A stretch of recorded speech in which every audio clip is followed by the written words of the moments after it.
何止啊！内院的同长老，听说了吗？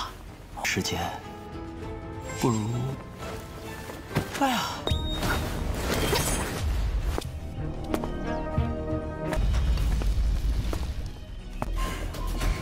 那就得，我和他已经没有任何瓜葛。此时。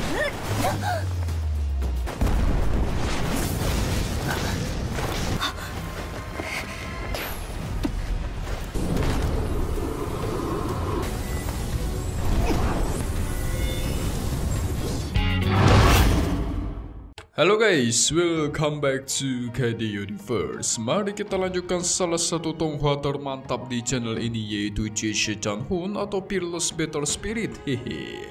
Oke, di hari ini kita semua bakal melihat Qin Nan akan menaklukkan 7 pedang yang sebelumnya didapatkan dari pelelangan. Wow, sekuat apakah ke-7 pedang itu? Kalau berdasarkan part terakhir, kita semua sudah melihat Qin Nan membawa si putri Miao Miao ke tetua Shan Lao. Dia berniat meminjamkan beberapa pil untuk diberikan kepadanya guys. Tapi ketika melihat putri Miao Miao, sang tetua Shan Lao langsung tertarik. Dia malah langsung menawarkan posisi seorang tetua kepada putri Miao Miao.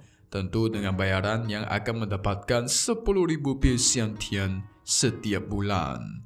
Mendengar itu, putri Miao Miao jadi curiga. Kenapa posisi tetua diberikan begitu saja?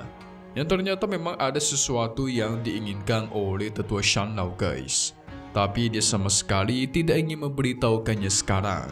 Alhasil karena menguntungkan juga, putri Miao Miao setuju dan bergegas pergi.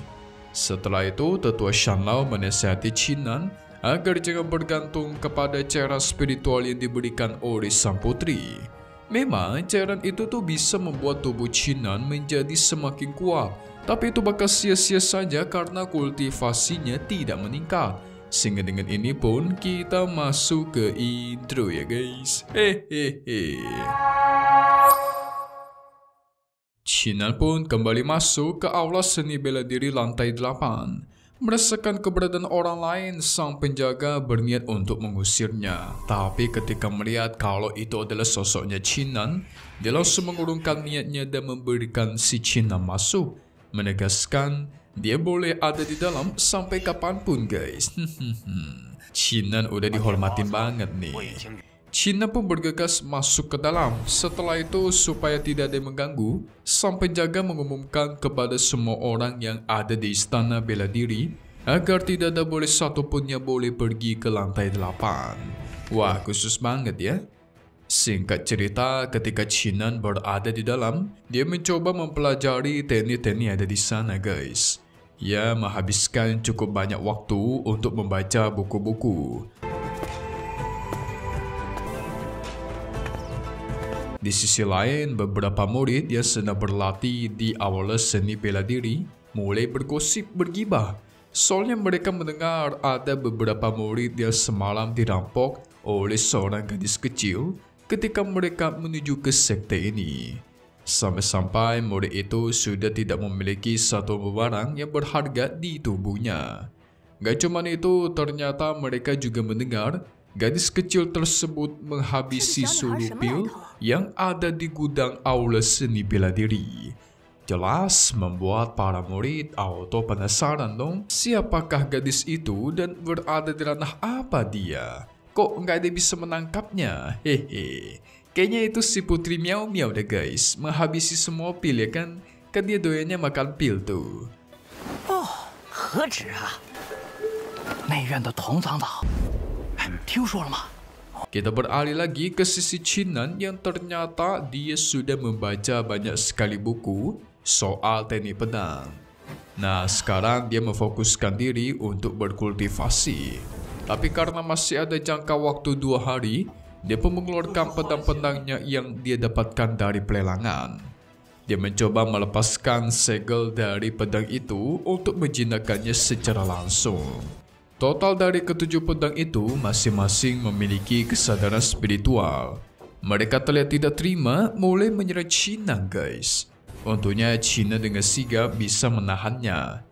Dia mencoba menaklukkan pedang-pedang itu kembali dengan memadatkan kekuatan. Di sisi lain, tepatnya di hutan, senior Ching Sui sedang berhadapan dengan monster ular hitam yang sangat besar. Untungnya gerakannya sangat lincah, bisa menghindari semua serangan dari monster tersebut. Gak cuma itu, dia memadatkan kekuatan, memanggil klon untuk mengikat sang ular, membuat sang monster ular tidak bisa berkutik. Melihat ada kesempatan, dia pun langsung menggunakan kekuatan pedang, mengeluarkan sebuah teratai yang sangat besar menimpa ular tersebut. Alhasil membuat ular itu auto kewalahan guys, dan meninggoy di tempat.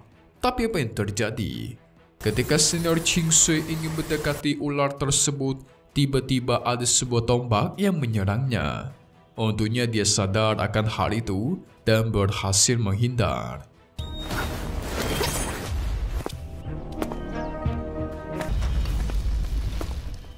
Tidak lama dari itu muncullah seseorang di hadapannya, yang ternyata itu adalah seorang murid yang bernama Senior Li Kun. Senior Ching Sui bingung dong, ada apa sampai Senior Li Kun mengikuti dia? Yang ternyata guys, dia datang pengen memberikan undangan kalau Tuan Ouyang mengajak Ching Sui untuk menghadiri makan malam. Jelas, mendengar itu Senior Ching Sui terkejut, karena Senior Li Kun ini harusnya orang yang sangat baik guys. Tapi kok dia mau membantu orang jahat seperti Tuan Ouyang? Senior Li Kun tidak ingin menjawab, sama halnya dengan Ching Sui. Dia tidak pengen pergi ke sana karena dia sama sekali tidak kenal dengan Tuan Ouyang. Melihat si Ching Sui keras kepala, Li Xun langsung mengayunkan tombaknya untuk menyerang Ching Sui dengan bola-bola api. Ching Sui masih bisa menghindar, tapi Li Kun tidak menyerah, maju menyerang dan pertempuran pun terjadi. Li Kun mengeluarkan teknik bola-bola api sangat banyak. Ching Sui menggunakan pedangnya untuk menahan semua serangan itu. Tapi sial, karena terlalu banyak, Ching Sui terkena bola-bola api itu hingga terhempas. Ditambah lagi, Li Kun terus memaksa Ching Sui agar datang ke makan malamnya. Sampai-sampai inti monster dari ular hitam yang sebelumnya Ching Sui lawan, itu dia ambil guys. Wah, sialan tuh.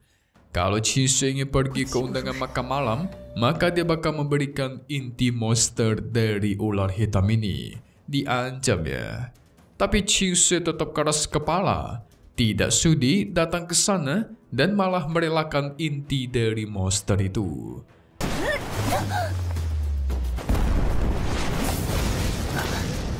Itu tidak membuat Senior Li Kun menyerah ya guys.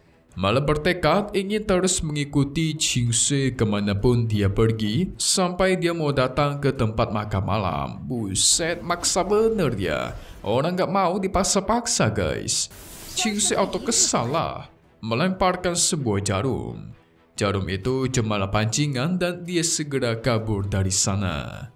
Kita beralih lagi ke sisinya Chinan yang sedang sibuk berhadapan dengan pedang-pedangnya. Dia sudah menghabiskan waktu 2 hari untuk melawan pedang itu. Tapi walaupun dia melawan 7 pedang secara bersamaan, tapi tampaknya dia tidak kewalahan, tidak takut.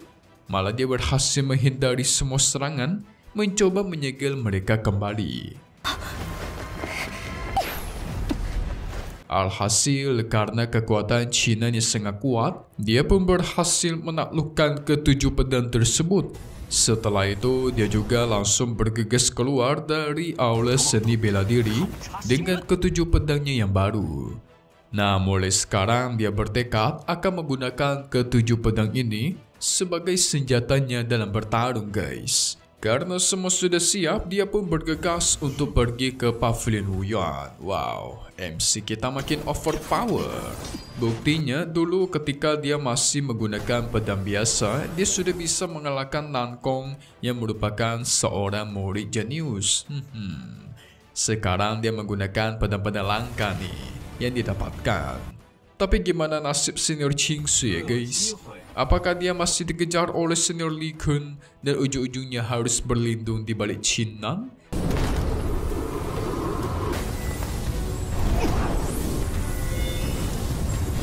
Mari kita lihat di bagian spoiler. untuk part 42 yang mendatang lagi. Jadi singkatnya nanti kita semua bakal melihat China sudah sampai ke sebuah goa yang dia tuju.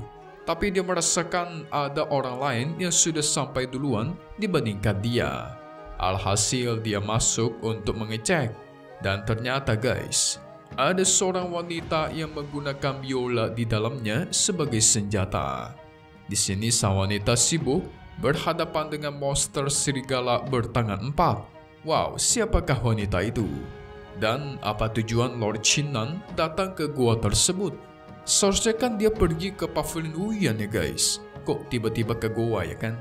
Kita tunggu lagi di part 42 Jishe Janhun, Peerless Battle Spirit di hari biasa ya guys. Update lagi nanti buat tonton selanjutnya dan pastinya cuma di sini. KD Universe. Thank you buat kalian sudah nonton dan selalu support channel Mimin. Semoga kalian semua sehat selalu ya guys. Mimin mohon pamit undur diri dulu. Kita bakal ketemu lagi di video-video selanjutnya. Oke kalau gitu, see you guys.